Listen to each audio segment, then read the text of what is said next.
I dag i studiet en komiker, der laver radio, og nu også udgiver et show, og en anden komiker, som laver radio, og som også skal lave noget show.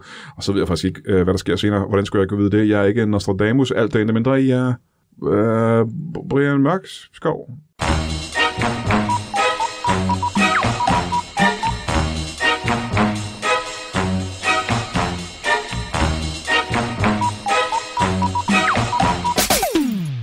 Velkommen til Brian Mørk Show. Mit navn er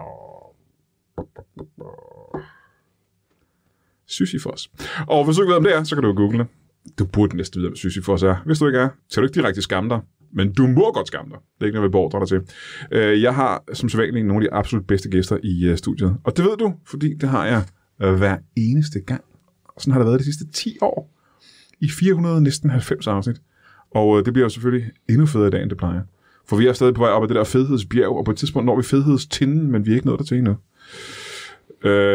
Og det håber jeg, vi når der. Jo, hvis vi når tinden i dag, vil jeg gerne have. Jeg gider ikke, at det vi lavede sidst var tinden, og det er så på vej ned ad bakken nu.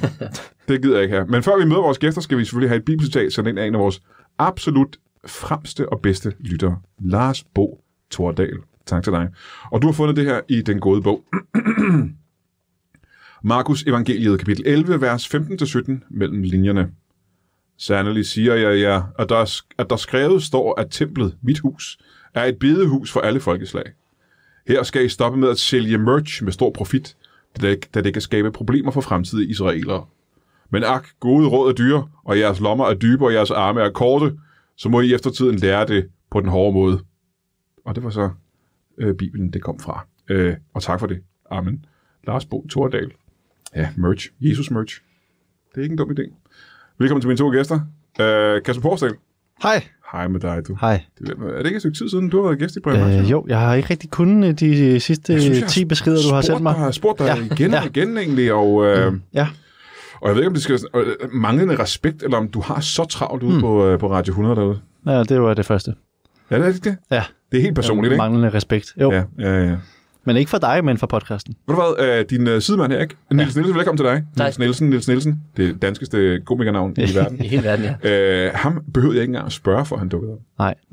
Men det var faktisk fordi, at jeg spurgte ham for dig. Ja. Det er måske det, jeg har problem med den her podcast, at jeg skal booke alle dine gæster. Sådan er det altid. Ja. Jeg gider ikke gøre det selv. Jeg kan ikke gøre det hele selv. Nej, det er det. Jeg skal også sidde her og snakke. Ja. Jamen, jeg gør det gerne. Altså, du gider ikke selv at dukke op, men du vil gerne booke andre gæster. Jeg booker andre, så jeg slipper for at sætte op med. Nej, jeg kender 8 andre, som kan de næste 4 uger. Kæft, hvor er det fed respons. Tak for, du spørger. Men det er selvfølgelig, fordi du har fuldstændig vanvittigt travlt ude på Radio 100. Ja. Sammen med Niels. Niels, du er også ude på Radio 100 nu. Ja, jeg har ikke fuldstændig vanvittigt travlt. Jeg er bare deltid derude. Det skal du ikke sige, du skal sige. Nå ja. Jeg knokler fra morgen til aften. Jeg knokler, de er nødt til at give mig en lønforhold til. Ja. I virkeligheden laver du det, som Kasper lavede før i tiden, ikke? Jo, jeg laver halvdelen af det, du lavede før i tiden, og noget af den stil. Noget af det, du lavede før i tiden. Og nu laver du et andet job oven i halvdelen af det, du lavede før. Ja, lige præcis. Ja, fordi du var egentlig ansat til at sidde og være en comedy-redaktør og sidde og skrive alle sketches og alle de sjove ting, ikke? Ja, og... jeg har overtaget meget sketchskrivning. Ja. Niels han skriver, og så... jeg står stadig for at booke gæster ind. Jeg booker meget gæster, også til andre podcasts. Men også til Radio 100. Aha. Og laver nogle live shows og sådan noget på Comedy Zoo, hvor vi sidder nu her også. Ja. Og så sender jeg så morgenradio. Live shows på Comedy Zoo, hvad er det? Ja, det er vores Radio 100 Comedy Night, hvor vi har et... Helvede er det? Jamen, der har du ikke været med endnu, men det... Nå, det var mærkeligt. Er det dig, der står for bookning, eller siger du? Nej, den har Niels også fået. Det var underligt. Ja, men der kommer noget, Brian, lige om lidt. Vi kan lige tage det en anden dag. Yes, sir. Ja. Men det er sådan nogle live shows, man laver hernede med for radioen. Ja, det er, hvor lytterne ligesom vinder billetter hen over en 3 ugers kampagne. Ja. Så har vi booket, vi har for eksempel haft Heino Hansen og Natasha Brock. De er meget gode og populære, hva'? Ja, vi har også haft Mikkel Rask og Frederik Rosgaard, så der er også nogen, der ikke er populære. Men stadigvæk er gode, ikke? Ja. Ja. Altså gode komikere, ikke? Gode stand-up-komikere. Ja, lige præcis. Jeg synes, det har været nogle gode lineups, og de lyttere, der vinder, er typisk nogen, der måske ikke ser vildt meget stand-up. Ja. Så de er meget begejstrede, når de så ser, hvad stand-up rent faktisk kan i Danmark. Det er meget fedt. Så det er sådan en måde at opdrage folk og få dem ind i folden, ikke? Jamen, det er bare en måde at vise, at Radio 100 beskæftiger sig med comedy. Og... Er det Comedy radiokanalen nu? Ja, det er i hvert fald startskud til det, ikke? Så 100% sjov. 100% sjov. 100% god musik. Ja. Det giver 200%. Det er 200% radio, ikke? Jo, det er for meget radio. Ja. Det er alt meget radio. Men der er jo heller ikke så mange andre, har jeg indtryk af, radioer i Danmark, der rent faktisk har ansat folk til bare at sidde og skrive sketches og jokes. Er der det? Nej, jeg tror ikke, der er nogen. Nej. Jeg tror ikke, der er nogen, der beskæftiger sig med at have komikere i studiet. Vi har jo ugens komiker, det vil sige hver mandag, ny gæst. Og det har jeg været med i. Der har du været med. Der har jeg været med. Ja. Der var nogle andre, der stod for bookning af det, ikke? Jo, ja. Lige præcis. Og det er der ikke andre, der gør. Og det synes jeg altså er meget fedt at vise. Og det er jo i alle lag. Vi har de allerstørste og nogle helt nye, som får lov til at komme ind og vise, hvor grineren de er. Så det er altså lidt unikt fra Radio 100, synes jeg, at vi har vores kollegaer. Jeg har ikke set det andre steder, men Niels, du må fortælle mig, nu laver du så noget af det, Kasper har lavet før, ikke? Du sidder og skriver de der sketches til radioen. Har det været et hårdt job for ham før? Nej. Eller er det et svigerjob? Det er klart booking, der har... Bare fordi, at, man kan godt få indtryk af tidligere, at han tænkte, hold kæft, det er altså noget af et job at skulle skrive alt det her comedy. Er det egentlig? Altså, det kan godt være, det har været for ham jo. Det ved jeg ikke, om han har bøvlet med. Jeg synes jo, det er mega nemt. Altså, det er jo nemmere for nogen der for andre. Ja, klart. Ja. Men det kører bare, ikke? Altså, det er det. Som skidt fra en spædekalv. Jamen, det vælter ud. Ja, det er meget skidt i hvert fald. Men det vælter ud med ting. Ja. Der bliver rettet til, ikke? Så, kan du lide det? Er det en fed chance at have? Ja, det synes jeg. Det er meget hyggeligt. Altså, det er altid skægt at skrive sketches, ikke? Jo, det er det. Jeg vil sige, altså, man sidder meget alene, ikke? Og skriver. Det synes jeg lyder bedst. Det kan jeg rigtig godt. Det kan jeg godt lide. Vi vil beskrive, du drømmejobbet faktisk. Ja. Jo, men det er skideskægt. Man kan godt mærke nogle gange, at Niels sidder alene. Ja. Så møder han op og taler med et rigtigt menneske, og så går det op for ham i det, han siger det. Gud, det her giver ikke nogen mening. Nej, men man siger ting højt, ikke for andre ting. Og bliver helt forskrækket, når de svarer. Jeg ved ikke, hvad jeg tænker på i går aftes. Så det laver I selvfølgelig til daglig, og det der radiopjat, men det er ikke det, vi skal snakke om nu. Vi skal snakke om, Kasper, du lavede jo et stand-up show, et one-man-show. Ja. En special. Ja. Hvad fanden var det? Vi snakker om sidste gang, men det var et one-man-show eller en special. Ja. Jeg ved det stadig ikke helt faktisk. Men jeg kan sige... Ingen ved det. Det var 53 minutter, nu hvor det blevet klippet ned. Ja. Så det er vel mere over i specialafdelingen, synes jeg. Nu siger du har klippet noget af showet ned. Det var jo længere end 53 minutter, ikke? Ja. Er det, fordi du har klippet alle pauser ud? Jeg har klippet... Hver eneste... Så der ikke er en eneste pause i showet. Jeg har klippet jokes ud. Ja. Og så klippet... ikke alle jokes ud? Nej. Så har jeg klippet fra andre shows ind, så der er lidt grin. Er det fra MASH og Cheers og den slags? Hvad er det for noget? Det er tv-shows, ikke? Det er serier. På den måde. Gamle serier fra 70'erne. Ja, det har jeg klippet ind i mit show. Ja. Og jeg har bare klippet det ned, hvor jeg tænkte, det giver ikke lige så meget mening at have med. Det bliver lidt for langt. Ved du, hvad du har? Ved du, hvad det hedder? Nej. Du har optimeret dit show. Ja, præcis. Ja. Så nu er der kun allerlækreste creme af comedy tilbage. Ja, det synes jeg. Og det ligger så helt gratis. Det var det, jeg ville frem til, jo. På YouTube. Hvad var det hed, det show der? Små ting, jeg vil sige. Ja, og det snakkede vi om tidligere, da du var her sidste år. Ja. Eller sidste år. Det smarteste, man kan gøre, ikke? Det er jo lige, at, som du siger, lige lidt gratis på YouTube. Ja. Fordi at, det elsker folk simpelthen. Ja, de elsker gratis. Folk elsker det. Gratis ting. Ja. Og hvornår gør du det? Jamen, det er ude nu. Hvad? Ja. Så man kan se det nu? Det kan man se. Hvad fanden laver jeg her så? Jeg kunne sidde hjemme, og jeg kunne være blevet i Kalundborg og sidde og se de show nu. Ja, det kunne du godt. Altså, hvis du lige har 53 minutter, du ikke skal bruge på noget, så kan du ind og se et lille special. Jeg skal lige tjekke min kalender en gang, om jeg kan finde 53 minutter i min dagligdag. Ja, men det synes jeg, at folk skal gå ind og se. Det bedste ved det, kan jeg fortælle dig, hvis du som ser, det er, at man vil selvfølgelig gerne betale for at se comedy. Det elsker folk også. Men som komiker er det meget, meget smart at lægge sit show ud, så mange mennesker som muligt kan se det. Mm-hmm. Det er simpelthen bare en god reklame for sig selv som komiker og for ens shows. Ja, jeg håber da, altså målet er, at folk ser det, tænker, det er grineren, hvornår kan vi se mere? Ja. Mm. Og så skulle jeg gerne være klar med noget nyt på et tidspunkt, ikke? Ja. Det bedste, det der med 4 år. Det der siger, hey, Kasper Borg, var det ikke ham, der vi så på? Og så går man og køber en billet, ikke? Ja, præcis. Det er pisse smart. Altså, jeg ville ønske, jeg havde gjort det også med mit show. Det gjorde jeg ikke. Nej. Man kan vel låne det nu, kan man ikke? Det er sgu ikke rigtigt. Nej, jeg ved det ikke. Det skal man selvfølgelig gøre. I al hast. Ja. Er du i gang med et nyt show? Ikke et nyt show. Jeg er i gang med at skrive nyt materiale. Jeg har 8 minutter nu af nye jokes. Men du skal ikke bruge det i et nyt show? Jo, på et tidspunkt, men jeg ved ikke lige, hvad for et show det skal være. Lige nu kan det er næste, vel? Det er næste show. Ja. God idé. Så mit spørgsmål var, Ja. Er du i gang med at lave dit show? Nå, jeg laver et nyt show, ja. Så jeg bare sige ja. Jeg laver et nyt show, Ja, du skriver materiale til showet, ikke? Jo. Det skal være et comedy show, hvor du skriver jokes til, ikke? Ja. Også. Lige nu handler det materiale. om, hvordan pizzaer i provinsen og københavnske børn har byttet navne. Det forstår jeg ikke, hvad du mener med. Nå, men det er bare, hvis du kommer ind på et pizzeria i provinsen og bestiller, så har de sådan nogle, så kigger du, og så siger du, okay, jeg vil gerne bestille en Benjamin med dressing, og så 2 gange Lasse uden jalapenos. Og så spørger du københavnske forældre, hvad hedder dine børn? Om mit barn hedder chili og paprika. Det er som om, det hed det før. Det er skægt. Ja. Det er sgu meget skægt.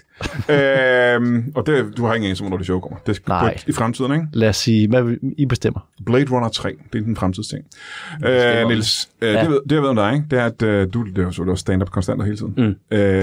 Men du nævner noget med en tur, du skal på, som er en røvfuld andre komikere. Ja, det er sådan et show med flere. Hvad kalder man det? Hvad kalder man det egentlig? Ja, hvad kalder man det? Hvad kalder man sådan en show, hvor der er mange komikere? Et flerkomikershow. Ja. Og det hedder Curling Comedy. Det er en officiel titel for det. Ja, sådan det tror jeg, det står alle steder. Hvad hedder det, sagde du? Det hedder Curling Comedy. Ved du hvad, vi har snakket om det her for 5 minutter siden, men du spørger om det samme igen. Hvorfor gør det det? Jamen, tanken er, at det er jo fordi, det er en samling af ligesom lidt yngre komikere. Jeg er den ældste, jeg er 25, og jeg tror, den yngste er 20. Og så er det for at vise, hvad kan curling-generationen af comedy, ikke? Og så tage de der helt forkælede beskyttede... De der helt forkælede møger, ikke? Ja. Kan de være sjove også? Kan de overhovedet noget? Kan de overhovedet noget? Ja. Det er det. Kan de overhovedet komme rundt? Møder de op?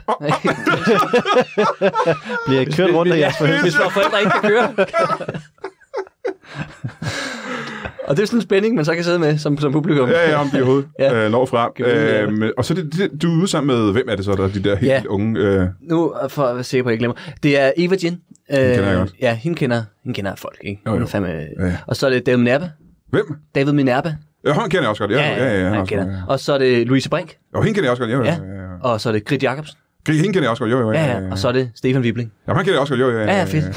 Så det er jo en gruppe af folk, som alle kender. Det, at jeg kender nogle unge komikere, og at det er dem alle sammen, det føles som en form for mirakel, synes jeg. Ja, og det siger noget om niveauet, ikke? Det bliver et godt show, det vil jeg gerne. Ved du, om de kender mig så? Hvis det går begge veje, ved de, hvem jeg er så? Nej, det tror jeg ikke. De har jo ledet deres boble, ikke?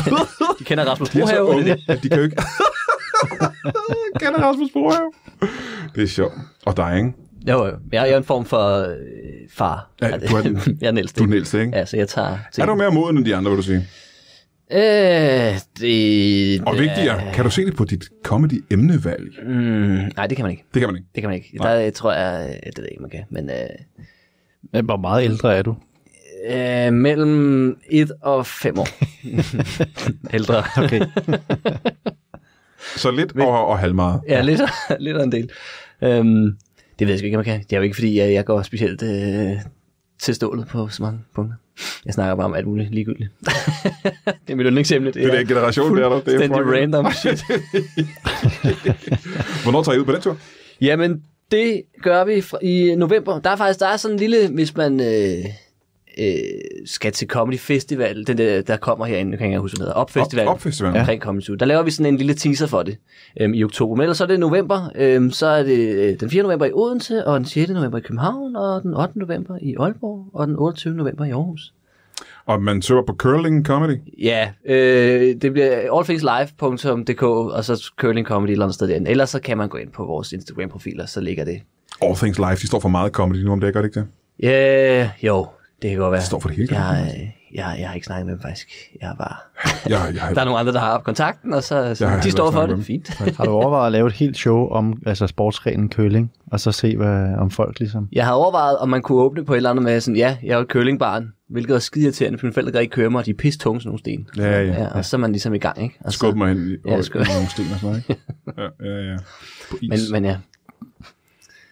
Under de olympiske lege. Bare for at køre den, bare så folk ved, hvad du mener præcis. Ja, bare præcis. Nå, men det er pisse fedt. Det skal man selvfølgelig ud og se i løbet af måneden. Og du sagde, at man også kunne se det under opfestivalen. Altså sådan et testshow, eller hvad? En smagsprøve, eller hvad fanden er det? Ja, fordi selve showet er jo 1,5-2 timer, det er oprindeligt. Og så skal vi lave det i en teamsession, så det er jo, så laver vi lige 10 minutter hver, max. Og så er det bare lige for, man lige en teaser for, hvad er det, ikke? Og det er under den her helt nye comedy festival, der er blevet sat op her i hjertet af København. Ja. Og, i efterårsferien, tror jeg det er. Det er efterårsferien, ikke? Det var det, jeg ville have dig til at sige. Tusind tak for det. Ja. Det var derfor, jeg bad dig om at komme i dag.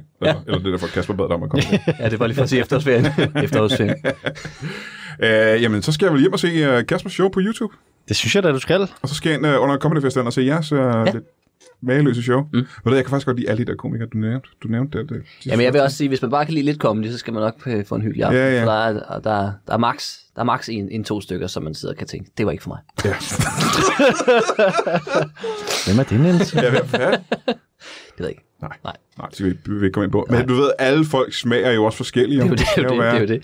Ej, jeg synes, det rammer bredt. De er alle sammen gode. De er nemlig alle sammen rigtig gode. Det er pissefedt. Ved du hvad, det er selvfølgelig røvspændende alt sammen, men vi har ikke så meget tid, så jeg skal have nogle andre gæster ind. Ja.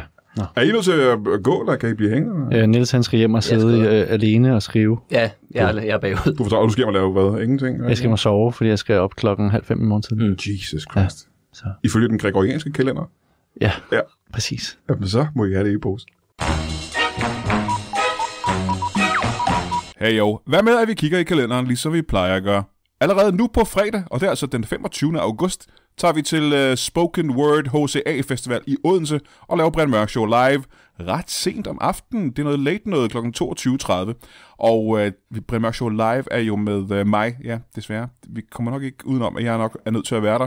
Men derudover er der også folk som Michael Schødt. Ja, du. Ane Høgsberg, jo. Og Kasper Gatrup fra Specialklassen. Det bliver edderbroderet med ikke dårligt, du. Og du kan finde billetterne inde på HCA's Spoken Word Festivals hjemmeside, eller inde på eventet inde på Facebook for eksempel. Det har du egentlig ikke lyst til at gå glip af. Michael Schødt, Ane Høgsberg og Kasper Gatrup og mig, sagde hunden den 25. august, Brian Mørk Show live i Odense. Dagen efter, og det må så være lørdag den 26. august, der er der HCA Spoken Word Festival i Odense, og om aftenen sent 22.30 laver vi Brian Mørk Show live igen. Ja, men det er ikke samme hold som dagen før. Den her gang er det Lasse Rimmer, ham, Mohammed Habane, ja, det er ikke dårligt. Og ingen ringer end Lars Udengård, der har været med i Brian Mørk Show 1000 gange. Du kender ham godt jo. Og det er altså som sagt den 26. august lørdag, allerede nu på lørdag om aftenen, og du kan jo købe billetter, ligesom du kunne købe til det andet show, inde på HCA's Spoken Word Festivals hjemmeside, eller inde på Facebook-eventet. Så vi kan bare sige, at vi ses der fredag og lørdag måske. Okay, hej. Torsdag den 31. august, og det må så være en gang i næste uge, der er vi i, og det kommer selvfølgelig an på, hvornår du hører det her. Hvis du hører det her i næste uge, så er det den her uge. Ikke for at forvirre dig. Men der er vi tilbage på gode gamle 27B, det gamle Toppers i Kolding, hvor vi har lavet så mange Brian Mørk Shows. Og nu gør vi det simpelthen igen. Og den her gang har jeg taget ingen ringer end Torben Chris med. Ja, han har sgu aldrig været med før. I hvert fald ikke live. Og Henriette Thusen, hun har været med før, også live, og det skal nok blive godt. Og ved du hvad, de billetter, de plejer at blive solgt ret hurtigt. Måske er der allerede udsolgt. Hvis der ikke er, så kan du prøve at se, om du kan få en billet. Og det er altså den, hvad var det nu, jeg sagde? Den 31. august på 27B i Kolding, ikke? Det gør vi ses der. Og igen, 1000 millioner tak til alle jer, der støtter Brian Mørk Show inde på tier.dk. Og det er altså 10er, tier.dk. med et lille pengebeløb per afsnit. Vi kan ikke, og det her det vil blive noget, jeg har sagt 1000 gange, jeg kan ikke lave Brian Mørk Show uden jeres støtte, fordi at vi bruger virkelig meget tid på det, og det koster rigtig mange penge at lave det. Så 1000 tak til jer. Jer, der falder fra inde på tier.dk, hvis det kan jo være, at I ikke har råd til at støtte Brian Mørk Show. Det er sgu fair nok. Det kan også være, at I begynder at synes, at Brian Mørk Show er nederen. Og det er mindre fair nok, men egentlig er det fair nok. Det må I gerne synes. Hvis det er fordi, I har glemt at opdatere jeres betalingsmetoder eller et eller andet, så må I gerne lige tjekke det. Og til alle jer, der ikke støtter ind på tier.dk, fy og skam jer, men jeg er stadig glad for, at I lytter. Kan I have det i en pose? Velkommen tilbage til Brian Mørk Show. Mit navn er stadig Syfifos. Hvad hedder det der bolsjer? Sismofytter, men det er ikke det, der var mit navn. Velkommen tilbage her til showet. Jeg har lige haft besøg af Kasper Porsdal, der har et mageløst stand-up show liggende gratis på YouTube. Man kan bare gå ind og se det uden at betale en krone. Altså udover det, du betaler i strøm og computerleje, eller hvad det hedder. Det tror jeg ikke, det hedder. Og det show, det hedder... Hvad fanden var det, det hed? 2 sekunder. Jeg skal lige prøve at huske det engang. Små ting. Jeg vil sige. Jeg ved. Jeg vil sige. Små ting, jeg vil sige, hed det, ikke? Så vidt jeg kan huske, så hed showet Små ting, jeg vil sige. Og det vi snakker om tidligere, det skal man gå og se gratis. Og så en gang til november skal man gå ud og se et show, der hedder Curling Comedy. Med Niels Nielsen, der også lige var herinde lige før. og en røvfuld andre komikere, hvis man kan lide komikere i røvfulde mål. Men lige nu så har vi fået 2 helt nye gæster, og det er faktisk ikke engang i en helt anden boldgade. Det handler stadig om at optræde for en live audiences, publikum, kunst og gøjl. Og velkommen til jer 2. Jo, tak. Tusind tak. Ja, tak for det. Og vi skal måske starte hos dig. Lad os få dit navn. Jamen, jeg hedder Peter Hansen. Peter Hansen. Peter Hansen. Peter Hansen. Ja. Peter Hansen. Er det fordi, du er ikke Peter, hvad? Det er ikke Peter. Nej, det er Peter. Peter. Ja, Hansen. Er det været kanadisk? Ja, det kan det. Ja. Ja. Det er i hvert fald sådan amerikansk. American. Okay, så ikke kanadisk? Nej. Så det er mere amerikansk, ikke? Engelsk. Peter Hansen. Peter. Ja. Det er engelsk, ikke? Jo. Og Peter, det er skotsk, vel? Eller et eller andet. Peter. Ja, det er det nok. Ja. Jamen, der er jeg ikke fra. Men Peter Hansen, velkommen til dig. Tak for det. Og du er en form for manager-type, booker-type. Yes, det er derfor, jeg knipser. Ja, det er meget manager-agtigt. Og det gør du simpelthen, du arbejder for... velkommen til dig. Ja, Jack. Skal vi ikke starte med at få dit navn? Jeg hedder Claus van Blockhorst. Claus van Blockhorst. Ja. Velkommen til dig. Tusind tak. Og jeg kommer tilbage til dig lige om lidt. Okay. Jeg vil gerne høre præcis, som manager, nu har vi jo ikke hørt, hvad det er, Claus kan. Men hvad var det, der fanger dit øje, dit øre, din lugtesans? Talent. Ja. Og når jeg er jo sådan en type, der hvor jeg er fra, Kerteminde, der kan jeg spotte talent. Jeg har spottet meget talent i mine unge dage. I omkring Kerteminde? Ja, lokal talent er det der, jeg føler, det blomstrer bedst. Og så ser jeg, når jeg bare sådan fornemmer i området, nu er der et eller andet, der kan blomstre. Og det så jeg her. Og så tænker jeg, ham signer jeg. Så Claus er også fra Kerteminde? Ja, det er han. Hvad var det, du så? Hvad var det, du oplevede? Jeg oplevede en naturlighed, et unikt talent, som ikke er set før, og som vi nok ikke kommer til at opleve igen. Men altså, mindre vi oplever Claus mere end en gang, ikke? Det er klart, og det håber jeg jo selvfølgelig, vi gør. Det er jo planen med det hele. Men en multikunstner i sin rene form, ikke? Ja. Jamen, så skal vi jo næsten vende fokus over mod dig, Claus. Ja, tak. Nu bliver det spændende. Hvad er det, du kan? Jamen, jeg har efter mange års forberedelse og øvelse... Ja, hvor mange år kan vi starte med at sige det? 4,5. 4,5 år? Forberedelse og øvelse. Ja. Jeg startede med at forberede mig, så øvede jeg mig bagefter. Ja. Og så lærte jeg, at jeg kunne fløjte historiske undskyld, jeg kommer til at afbryde dig. Hvis du siger at sige fløjte, det er vi jo mange, der kan. Ja. Men så fortsætter du sætningen, før jeg afbryder dig. Jeg kan fløjte historiske begivenheder. Ja, men du mener vel, hvad så titelmelodi og den slags til... Nej. For eksempel Slaget ved Reden. Ja. Det store søslag ved København? Ja. Hvad mener du med, at du kan fløjte det? Jeg kan fløjte det, så man kan høre, hvad det er. Man kan gætte ud fra lydene, at det her, det er Slaget ved Reden. Man det lyder jo vanvittigt imponerende. Det er meget imponerende. Ja. Og Slaget på Reden varede jo næsten en hel dag, ikke? Det tror jeg. Fløjter du så lige så lang tid, eller kan man bare gætte konsistensen af, hvad det handler om? Det er speedet up. Aha, okay. Det er derfor, det så lyder sådan. Jeg vil kalde det hvad kalder det? For en smagen af Slaget på Reden. Ja. Ja, på den måde. En form for stuning. Nu har vi jo ikke betalt for det her. Nej. Vil det være muligt for os, og lytterne selvfølgelig, der sidder derude? Jeg skal lige snakke med min manager. Det kan jeg kan ikke forhandle på den måde. Lad os komme her. Ja. Det her, det er... Skal jeg gå over i hjørnet, så jeg ikke kan høre det? Ja, det må du faktisk have. Okay. Ja. Claus, det er faktisk en mulighed for dig. Kan du ikke stoppe med at fløjte derovre, fordi det ødelægger lidt forberedelsen? Ja, det forstyrrer dig. Det er også godt. Min frekvens. Stor mulighed. Ja. Giv den gas. Okay. Fløjt D-dag. D-dag? Ja, tak. Men den har jeg ikke øvet. Fløjt den. D-dag. Vi kan godt fløjte. Hvad for noget? Jeg kan godt fløjte. Okay, jamen jeg kommer tilbage igen så. Jeg kan fløjte. Og du fløjter så Slaget på Reden, siger du? Nej. Jeg skal fløjte en anden. Hvad er det for en? Og så, det skal du gætte. Okay, så vil jeg se, om jeg kan høre, hvad det er præcis. Det er en del af tricket.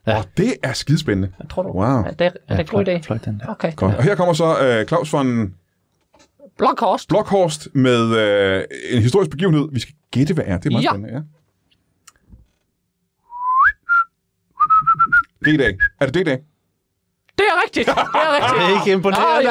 Hvor var det vildt, jeg var lidt nervøs, fordi jeg fik ikke øvet den så meget i min forberedelse. Så. Nej, men jeg kan jo tydeligt høre, hvad det er, du kan. Dansk er tykt igennem, ja. Det må jeg sige. Og jeg har også den fordel, at jeg er meget interesseret i 2. verdenskrig, og det er det. Ja. Så selvfølgelig har jeg en lille fordel, men jeg kunne det bare ud af så korte strofer. Det er det. Det er sgu imponerende. Det er det. Og hvad er så ideen? Du skal vel ud og optræde eller på tur, eller hvad er planen?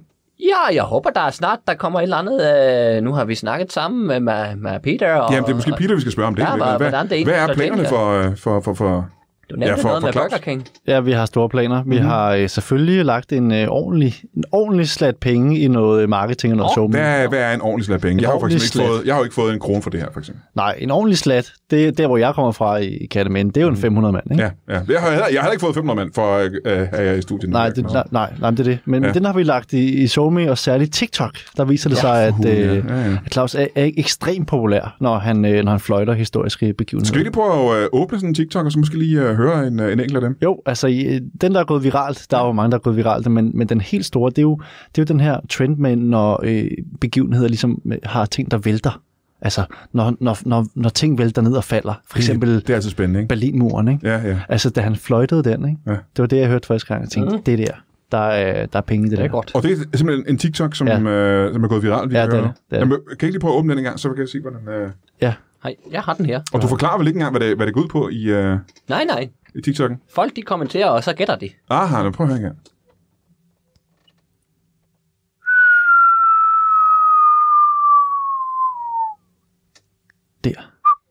Hold nu kæft. Der falder den der. Må jeg prøve at høre, hvad er det så folk gætter? Gætter de rent faktisk, det er det, hvis du lige får så op en gang fra kommentarfeltet? De gætter på stor idiot, ikke den, nej. Grim, nej. Der står der andre ting. De gætter på mange ting. Ja. De gætter på mange ting. Men ved du, nogle gange er det også vigtigt, at folk spiller med, ikke? Jo, de engagerer sig meget. Der er masser af kommentarer. Ja. Masser. Hvor meget er det, cirka? Der er 1, 2, 3, 4... Der er 7. Ja, men det er også... Ja. Altså, det er jo så 7 mennesker, der har hørt det her. Altså, et kæmpe viralt hit. Altså, 7 kommentarer, og prøv at høre, 237 visninger. Wow. Altså, så flot. Ja, det er på 3 uger. På 3 uger, ikke? Før vi kom på TikTok, der havde jeg måske maks 2-3 kommentarer om dagen med folk, der råbte ting. Og man skal altså lige huske på, det her det er fløjteri. Altså, det er jo ikke noget, der er normalt. Ikke siden Roger Whittaker har det jo ikke været en spændende ting for mange mennesker. Det er jo det. Men du har så siddet et eller andet sted og tænkt, det her danskerne mangler simpelthen, ikke? Hvordan kan det være? De mangler... Vi har haft mange genrer i lang tid. Vi har haft teater, skuespil, stand-up comedy var jo kæmpestort i nullerne og keramik kæmpestort i nullerne, ikke? Ja. Men nu er det fløjtning. Det er fløjtning. Ja. Og fløjtning er jo også kendt tit for noget negativt, ikke? Altså, vi har fyre i byen, der fløjter efter piger. Ja, for eksempel. En nar, ikke? Jeg kan fløjte en fyr, der fløjter efter en pige i byen. Ja, en stor... Men kan du gøre det? En historisk mand, der gør det? Ja, det er Charles Chaplin. Wow, lad os høre den. Og det er jo stumfilm, det er jo spændende nok. Præcis. Jeg har gjort det. Hold kæft, det er imponerende, ikke? Man kan næsten ikke høre Charles Chaplin fløjte for sig. Og det er jo det, der er så vildt, ikke? Det er det, der er så vildt. Det er, han kan fløjte alt. Der er jo ingen, der har hørt Charlie Chaplin fløjte på den måde. 4,5 års forberedelse og øvning. Yikes, hvor er det sindssygt, mand. Ja, det er vildt. Ja, det er sgu meget vildt. Så det der branding strategy herfra, det er jo at få fløjtning op at pike. Ja. Altså fra at gå til at være den her fodbolddommer, hvor at man bliver skældt ud for at fløjte. Det er også negativt, ikke? Ja. Det er negativt, ikke? Men nu flytter vi det pludselig og gør det kreativt og positivt, ikke? Ja. Ved at fløjte alt. Og lærerigt vel også, ikke? Ja. For det er jo... Der er apropos lærerigt, altså Claus kan jo fløjte seksualundervisning. Hvad for noget? Til folkeskolen. Hold nu kæft. Det kan du godt. Det har vi ikke snakket om. Det kan du godt. Gør nu, som vi har aftalt. Gør, hvad jeg siger. Skal jeg lave på værelsen også? Nu kommer... Ja. Okay. Det her det er simpelthen spændende. Det er jo så første gang, jeg og højst sandsynligt noget levende væsen hører seksualundervisning fløjtet. Skal jeg så prøve bagefter at gætte, hvad det er for en del af seksualundervisning? Ja, det kan du gøre. Rigtig spændende, det her, mand.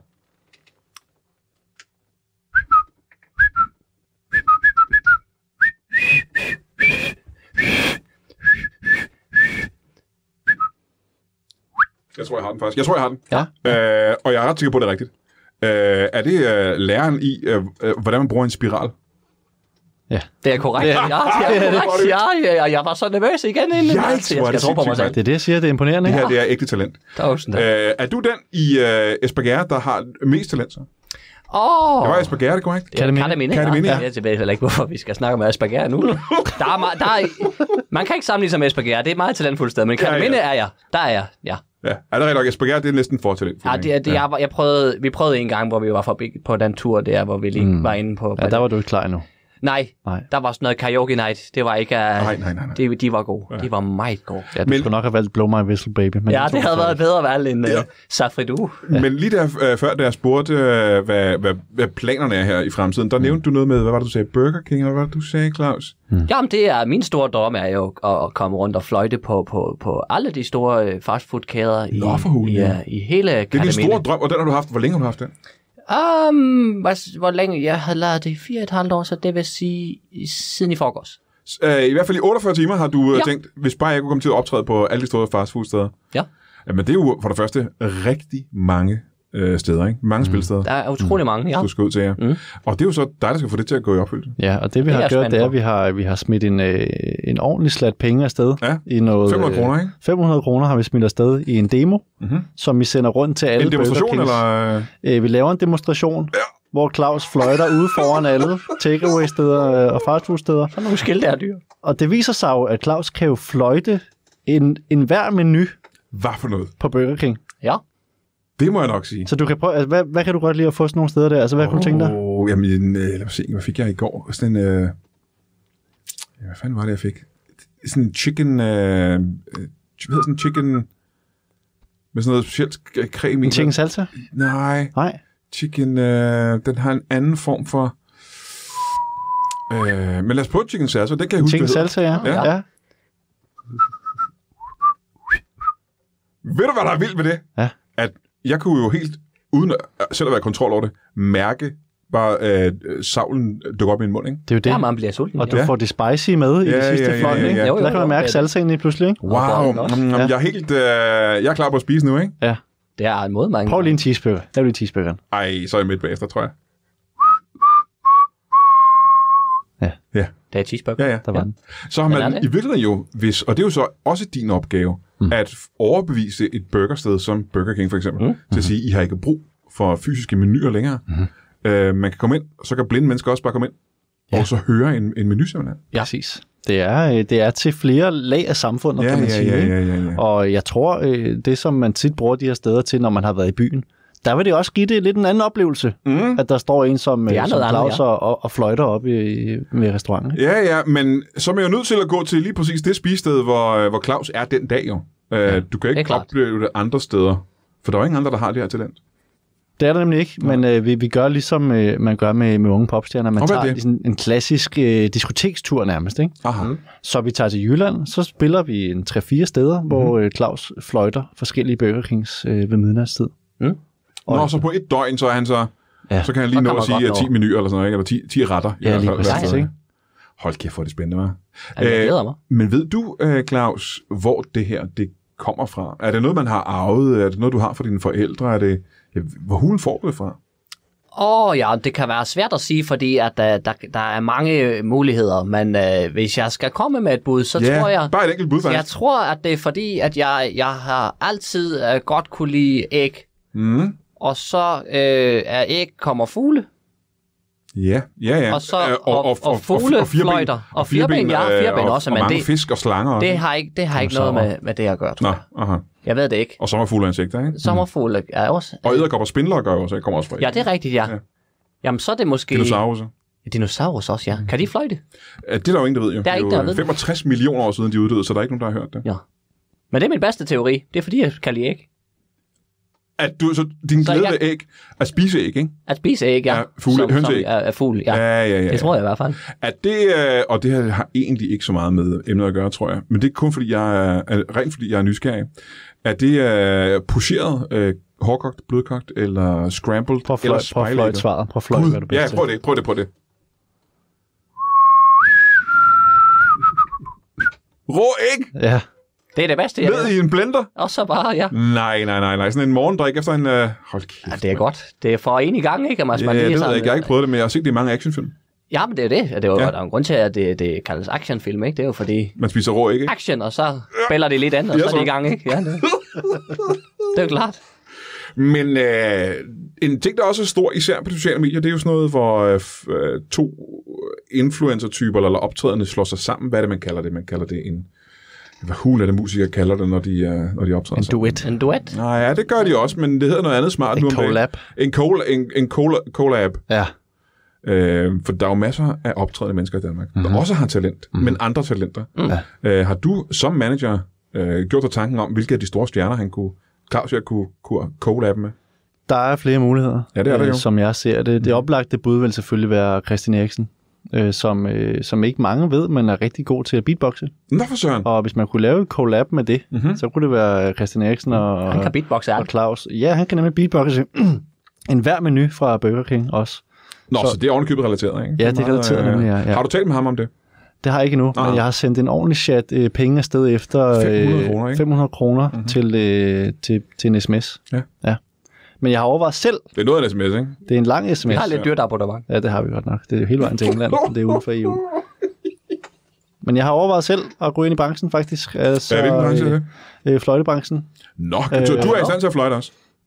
Jeg er i hvert fald i stand til at give det et restforsøg. Det er klart, jeg er ikke lige så unikt talent. Nej, det tror jeg altså heller ikke, hvorfor som Claus. Nå. Okay. Men jeg har overvejet for at give det et niveau mere, at selv at... Men vil du have... Altså, ikke for at ydmyge dig her på Åben Radio, men er du villig til at give det et bud over for måske 60.000 lytter? Ja, det vil jeg gerne. Det er et meget spændende, det vil jeg gerne høre. Og så skal jeg prøve at gætte igen, hvad det er, du fløjter, ikke? Ja. Jamen, vil du have et emne, eller så du er lidt på sporet? Nej, fordi nu lad os prøve at sige, at jeg ud af det blå skal gætte, hvad emnet er, og hvad situationen er, ikke? Okay, men det kommer her.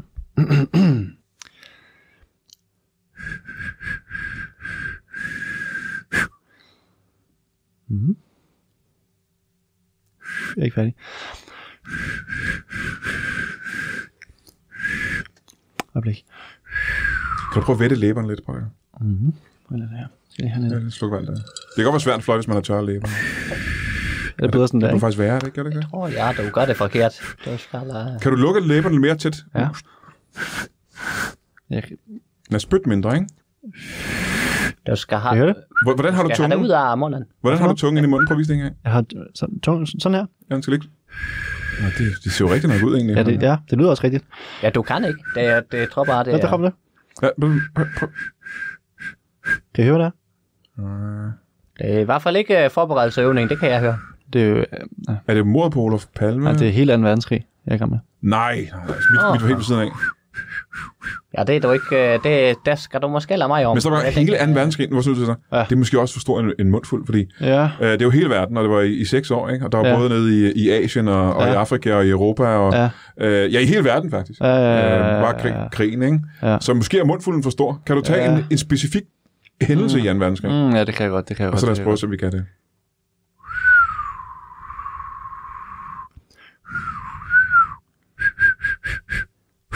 Ja, det tror jeg faktisk godt, jeg kan gætte. Ja, hvad er det? Noget med blæst? Eller? Nej, jeg tror faktisk godt, jeg kan gætte det. At det og igen, jeg flår at skulle sige det her, så det er garanteret helt ved siden af. Ja. Men er det den tyske modoffensiv i Ardennerne? Det er det. What? Ja. Nå, men så... Det kunne du ikke høre. Jeg kunne høre, hvad historien var. Ja, det kunne du godt. Ja, det kunne jeg faktisk godt. Ja. Det har I aftalt inden, bare for jeg skal sidde og sætte Nej, det var faktisk... Det var helt forkert. Det var ingen, der det var det ikke, Claus. Det går ikke helt så klart igennem i klangen, selvfølgelig. Men det er vel en øvelsesting, tænker jeg, ikke? Jo. Jamen altså, det der var jo ikke noget. Det kan jeg høre. Hvis prøv at jeg kan gøre det. Der er bare den, ikke? Jeg prøver lige en gang til. Ja. Er det også noget fra en verdenskrig? Ja, det er den samme. Det kan da høre. Var det tyske modoffensiv? Ja, det der. Du kan da høre, det der er helt forkert. Prøv at høre en gang til. Skal jeg gøre det langsomt, eller hvad? Jeg forstår ikke... Den var der ikke, Claus. Altså, det er som om... Nej, du må stoppe. Det er måske som om, at det er tid til en udskiftning. Altså, jeg siger, det lød som slaget om Iwo Jima. Ja. Men, jeg tror, det var der Hitler blev. Og det er jo selvfølgelig 2. verdenskrig. Selvfølgelig er det 2. verdenskrig. Ja. Men det er et andet tidspunkt i 2. verdenskrig. Og et helt andet sted på kloden. Det der modoffensiv... Altså, jeg kan det her. Jeg har gjort det her i 4,5 år. Jeg ved, hvad jeg laver. Og så kommer der en, og der... Jeg fanger ikke modoffensiv, og jeg fanger ikke Ardenner. Nej, jeg fanger det heller ikke der, Claus. Hvorfor vi har kontrakter og alt muligt på, at... Må jeg prøve at... Lad os lige prøve at teste dig en gang. Så, ja. Nu stopper det her. Kan du fløjte noget... Vi nævner ikke 2. verdenskrig, vi nævner ikke emnet igen. Du fløjter bare et eller andet, og så skal jeg simpelthen gætte, hvad det er, du fløjter om. Okay, det kommer her.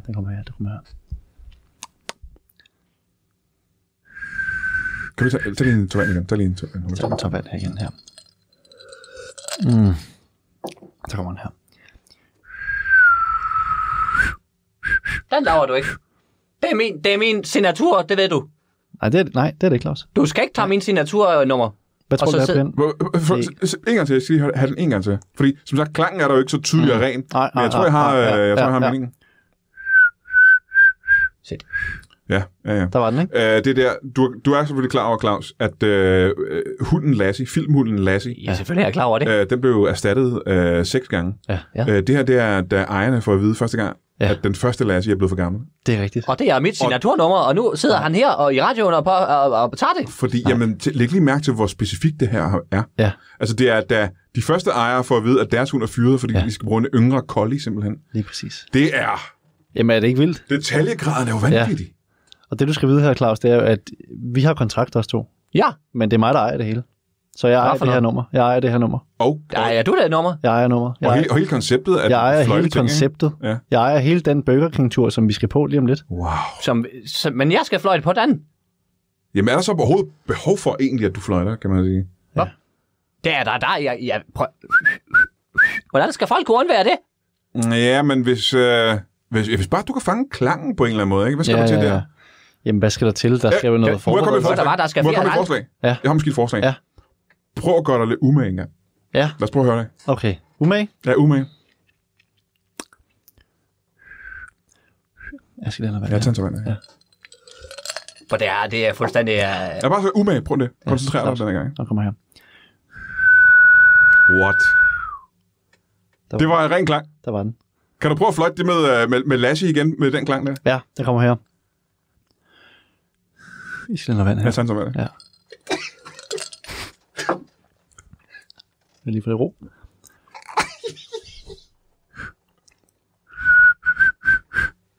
Det er der fandme næsten. Der var den jo ind. Ja, det var næsten. Og det er anden gang, du gør det her, ikke? Ja, det er det. Og det er mit nummer. Det er mit nummer. Det er ikke... Det er mit nummer. Hvor er det vildt, der er imponerende at opleve live. Peter Hansen. Jeg har oplevet det her live. I 4,5 år. Nej. Det er simpelthen... Wow! Ja. Så det er den nye Burger King-tur, jeg skal på om en uges tid. Ved du hvad? Men så med mig, hvad skal jeg så lave? Tillykke med det. Det vil vi se meget, meget frem til. Ja. Jeg udfordrer jer. Nej. Lad os lige høre. Ja. Hvad var det? Jeg udfordrer jer til duel. Jeg kan slet ikke gætte det der. Hvad var det? Hvad var det? Istiden? Nej, det er ikke istiden, det er... Prøv igen så. Er det øjeblik, hvor Beethoven opdager, at han er døv? Nej, det er landmand søger kærlighed. Det er Brutus, der forråder Cæsar. Ja. Nej, det kan man slet ikke høre. Det kan man da aldrig kan høre det. Må jeg ikke lige sige tusind tak til jer begge to, fordi I gad at komme i dag og snakke om en starten og slutningen på en karriere, kan man vel godt kalde det. Yes. Hvad? Er det slut nu? Og så vil jeg gerne sige tak, fordi I kom. Og, jeg ved ikke helt, hvad jeg det er slut. Man skal selvfølgelig skynde sig ind på YouTube og se Kasper Porsdals show, som hedder Små ting, jeg gerne vil snakke om. Små ting, jeg mener. Små ting, jeg vil sige. Små ting, jeg vil sige. Jeg har set det. Det er skide godt. Og så skal man tage ind til Comedy Festivalen og se curling comedy et eller andet sted i midten af København under festivalen, eller ude omkring i Danmark senere på året. Og så skal I begge to have det i en pose. Skal I have det fedt? Lige måde. Hej. Snart ikke.